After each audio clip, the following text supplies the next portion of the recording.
Radhe Radhe everybody. How is everybody doing? Today we will be reading from Central Theme of Srimad Bhagavatam by Swami Ranganathananda, 11th chapter. The story of Prahlada. In this chapter, Swami quotes shlokas from 7th canto and 11th canto. I have both those cantos here. 7th canto is just one book and 11th canto is part 1 and 2, and I think for Uddhava Gita or something I did open the 11th canto previously, so this doesn't need to be opened, but the part 2 also has to be opened because I don't know which chapter it is and where this falls. I have 7th canto ready to be opened so that we can tab these as we go. Now let me tab the things. Of course, this is totally unnecessary for someone who wants to just, hear the reading or whatever, but skip as necessary for you. So we have 6th chapter, 9th chapter and 10th chapter in 7th canto mentioned in this book. So I'm going to open up the 7th canto and let's take our trusted page markers or page tabs.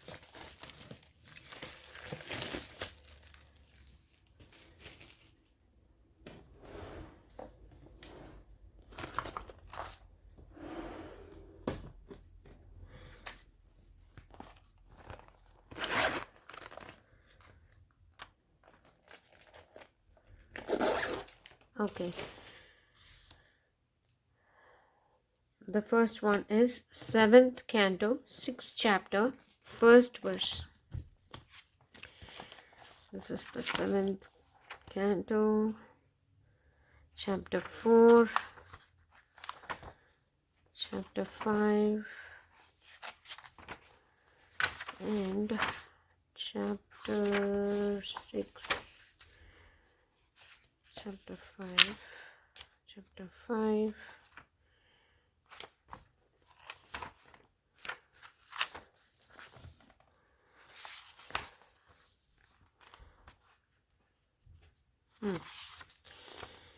Chapter 6. In chapter 6, let's see where it starts. Prahlada instructs his demonic schoolmates. The first text, the first verse, I'm tabbing it. And then comes the 19th verse.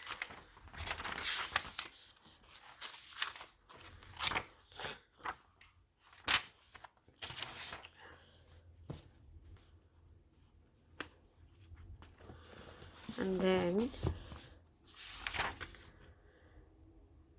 chapter 9, 52nd verse.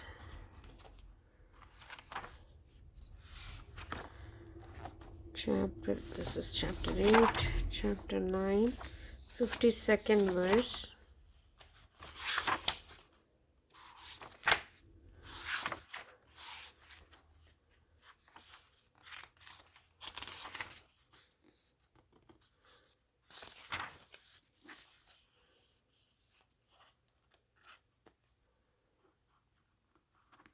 And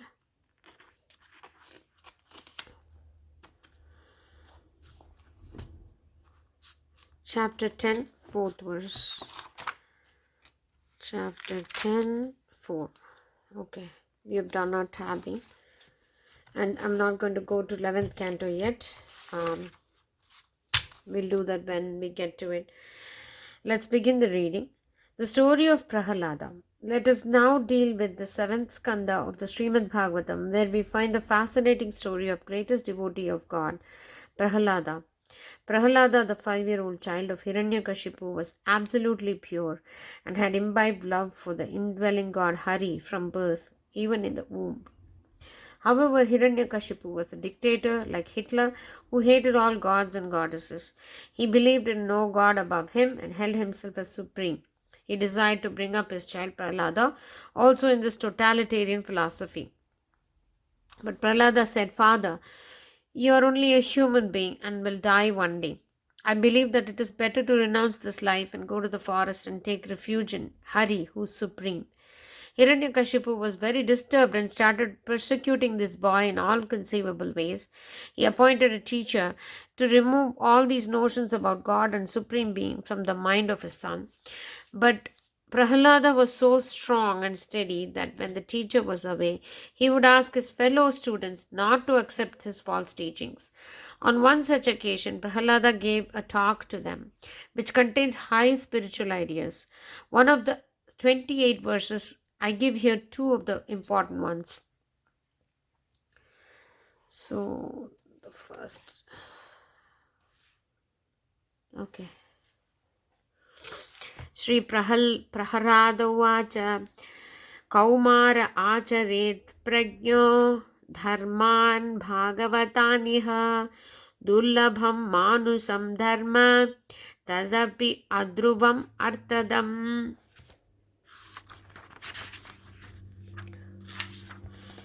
Wise ones will practice in this very life the Bhagavata Dharma from childhood itself, because the human body is a rare acquisition and also it is not permanent but is capable of producing great results. Let's look at what this one says. Prahlad Maharaj said, one who is sufficiently intelligent should use the human form of the body from very beginning of life, in other words, from the tender age of childhood, to practice activities of devotional service, giving up all other engagements.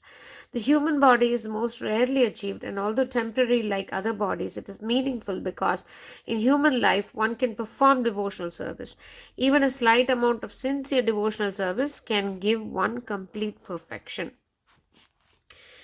The next one is the 19th verse.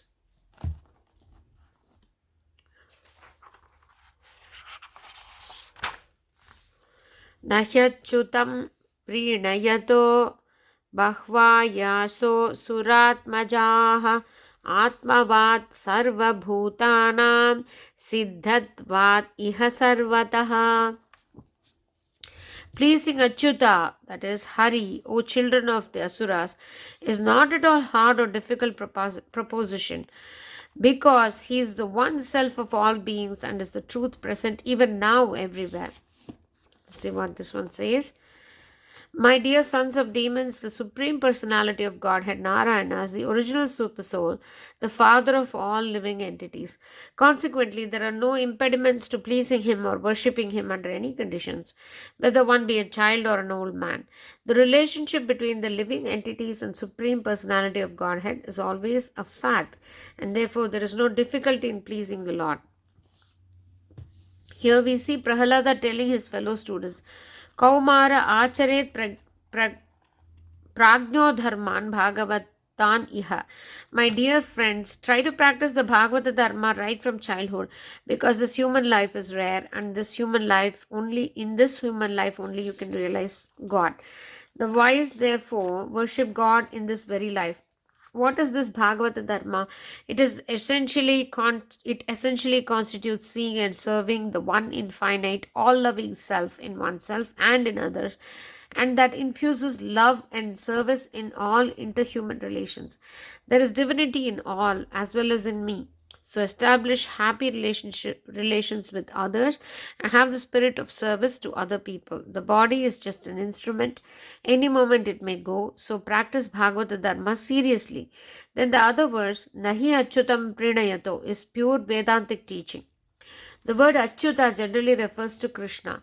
Achyuta means he who has no chuti. He cannot be dislodged or displaced. He does not perish. He is the imperishable reality. It is not at all difficult to please that Achyuta, because he does not go here and there. He is here. He is already attained. He is your own infinite self. In every sense, he is an accomplished truth hidden within you.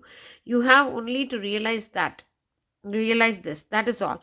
This is Prahlada's teaching. Ultimately, Nrsimha, God in the form of man-lion, came and killed Hiranyakashipu. Everyone was frightened at the sight of face of Nrsimha. The only one who was absolutely fearless was this boy Prahlada. He smiled and prayed to Nrsimha to withdraw his anger and make his face softer. He says in 7th canto, 9th chapter, 14th verse, these sweet words pleased Nrsimha, who offered him a boon, saying, 7th canto, 9th chapter, 52nd verse, Shri Bhagavanuvacha Prahlada Bhadra Bhadram Te Pritoham Te Surottama Varam Vrishniva Bhimatam Kama Purushosmi Aham Drunam. So, O Prahlada, virtuous boy, may all that is good and auspicious befall you. O the best of asuras, I am highly pleased with you. Ask for whatever boons you want. I grant all that a devotee wants.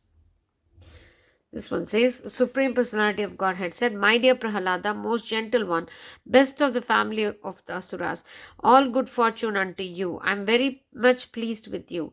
It is my pastime to fulfill the desire of all living beings, and therefore you may ask from me any benediction that you desire to be fulfilled. But Prahlada loved God for love's sake. Therefore he replied,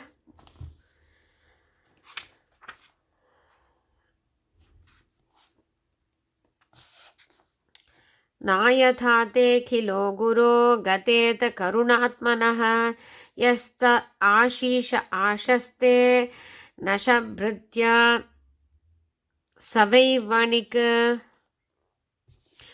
Except for testing me, O teacher of the world, you would not have asked me this, being the very soul of compassion. A devotee or servant who wants to exploit the master for favors and boons is not a devotee nor servant, but only a vanik or a trader. See what this one says. Otherwise, O my Lord, O supreme instructor of the entire world, you are so kind to your devotee that you could not induce him to do something unbeneficial for him. On the other hand, one who desires some material benefit in exchange for devotional service cannot be a pure devotee. Indeed, he is no better than a merchant who wants profit in exchange for service. I am not a vanik, a trader in love. I only love you for love's sake. I do not want anything in return, said Prahlada. The Lord was highly pleased with him. Sri Ramakrishna was very fond of Prahlada's story and frequently referred to him in his talks with devotees, saying that in Prahlada we find pure love of the highest kind. In the Bhakti scriptures, God is described as the embodiment of pure and inexpressible love. In our present day experiences, there is dryness and an absence of love, even incapacity to give or receive love. We experience a fitful and transient love and do not know anything higher or abiding. The Srimad Bhagavatam provides us with the standard to measure our experiences of love. It helps to check up whether we are evolving towards the higher and purer dimensions of love. Some stories in this book present examples of highest love. There is also the reference in the 10th skanda to a character namely Kamsa, who hated Krishna, who eventually made him attain salvation. It shows that even hatred can be a form of love. The bhakti of this book emphasizes the intimacy of the bhakta with God. There is no element of fear in that bhakti. The devotee talks to the Lord, sings his praises, experiences the ecstasy of love of the Lord, even blesses the Lord. South Indian Vaishnava scriptures speak of devotees blessing the Lord. Pallandu, pallandu, palla irattandu. The devotee can do so because he or she ceases to be a beggar before God. With God within oneself, he or she feels oneness with God. It's a wonderful teaching. In the world, a beggar can never be one with the master. Thus, this idea of ceasing to be a beggar with the experience of pure love is expressed here. Shuka and Prahlada thus represent the highest type of bhakti, love for love's sake. However, bhakti can be of different types. In the 11th skanda, chapter 28 shloka, Bhagavan Sri Krishna says, and did I even bring 11th? Yeah, I bought 2 cantos. Now, the 20th chapter, let's see if it's in the first volume or the second volume. 11th canto is 2 volumes. I doubt if 20th will be in this. It must be volume 2.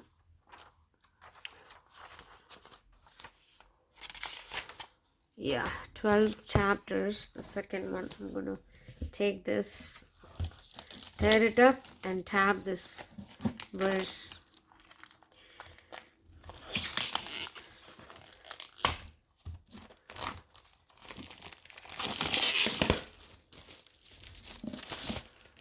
Twentieth chapter, 8th verse.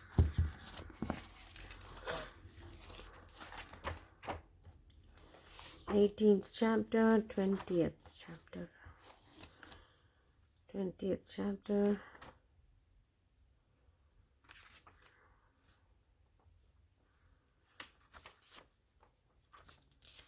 Eighth verse. Let's tab this.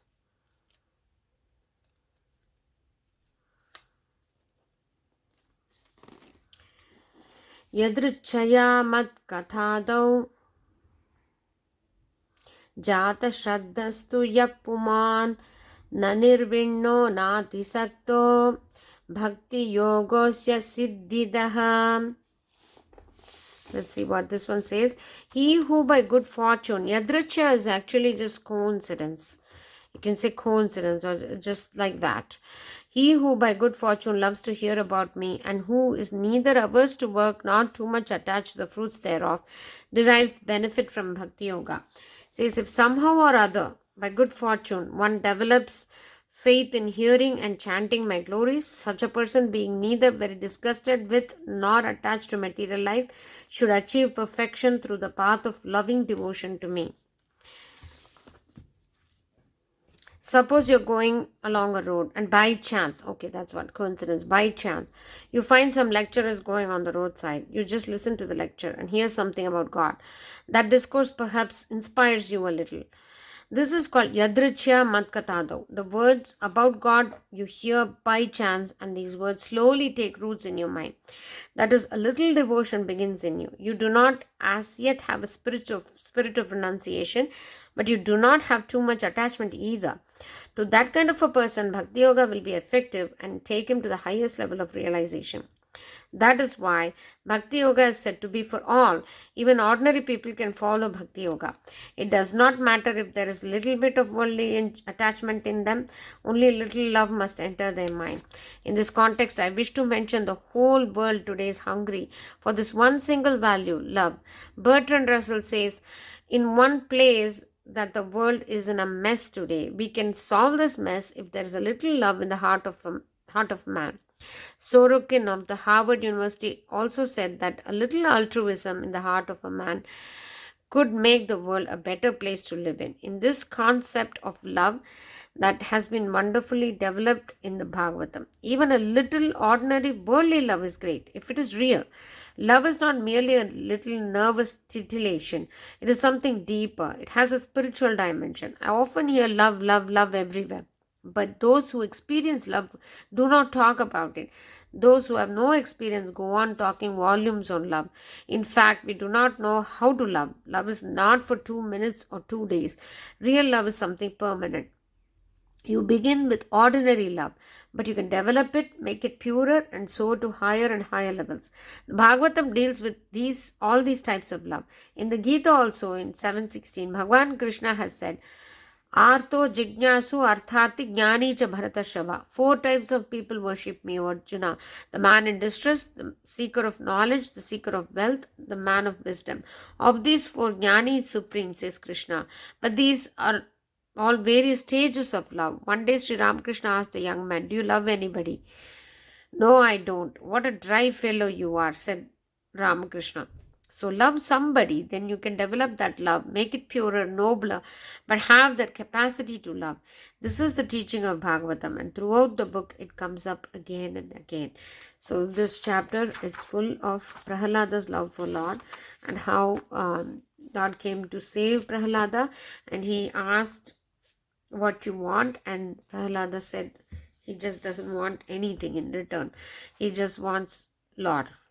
So that kind of love is bhakti, and Swami Ranganathananda says it's not even necessary for us to develop that kind of love. We always begin where we are and then make it purer and nobler.